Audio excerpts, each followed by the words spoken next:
Kaya bang makita ng mata mo ang kayang gawin ng Diyos? Kaya bang maarok ng isip mo ang kayang gawin ng Diyos? Kaya bang maniwala ng puso mo sa kayang gawin ng Diyos? Iniisip natin na dapat nagsisimula sa malaki, nagsisimula sa malakas, nagsisimula sa saya.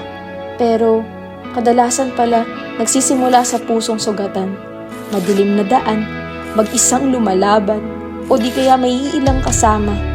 1, 2, 3 milyong luha, pero hindi mo namamalayan na sa bawat patak ng luha may pinapagaling siya.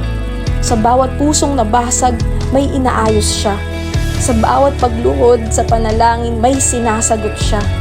At sa bawat desisyong lumaban, dugot pawis man ang puhunan, may ginagawa siya. Dahil kaya niya. Isang tawag, isang tao, isang oo, kayang magdala ng matinding pagbabago. Mula sa langit, nagbaba ng kaligtasan. Mula sa sakit, nagdala ng kagalingan. Mula sa kamatayan, nagbigay ng buhay na walang hanggan. Bagong panimula, bagong pag-asa. Higit pa sa nalalaman mo ang kanyang mga nagawa. Higit pa sa naiisip mo ang kaya pa niyang magawa. Mula sa iilang isda, napuno ang mga lambat. Mula sa dilim, tumagos ang liwanag. Mula sa kulungan, dumating ang kalayaan. Mula sa wala, ibinigay ang kasaganahan. Higit pa sa akala mo ang kaya niyang paggabay. Higit pa sa pangarap mo ang kaya niyang ibigay. Sa loob ng 10 taon, hindi siya nambigo. Bawat araw, biyaya'y dumaloy at tumulo. Puno ng himala, yumayabong ng todo. Mula sa binhi, naging punong malago. Mula sa isang sulok, umabot sa iba't ibang lupalo. Mula sa isang tao, sumibol ang pananampalatayang abot hanggang dulo. Tinawag upang magdala ng kagalingan. Tinawag upang muling magbangon ng henerasyon. Tinawag upang bumuo at mag-ahon ng mga pamilya. Tinawag upang magbigay ng liwanag sa gitna ng kadiliman.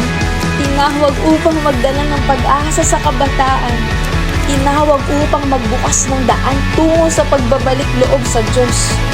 Mula sa pusong nagluwal ng marami, sinilang ang apoy hanggang sa rumami. Nagpalawak ng kanyang kaharian at patuloy pang mamumunga ng walang hanggan. Sa may karamdaman, siya ang kagalingan. Sa nagkukulang, siya ang tagapagtustos ng lahat. Sa magulong pamilya, siya ang kapayapaan. Sa gitna ng laban, siya ang tagumpay na walang hanggan. Sa nag-iisa, siya ang kasama mo kailanman.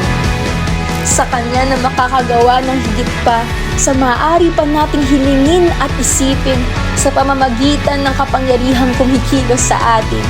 Isang tawag, isang tao, isang oo. Kayang magdala ng matinding pagbabago. Ito ang hamon sa iyo ng Diyos. Kung nagawa niya noon, magagawa niya muli ngayon. Kung nagawa niya sa iba, kaya niya rin gawin sa iyo. Kaya mo ba?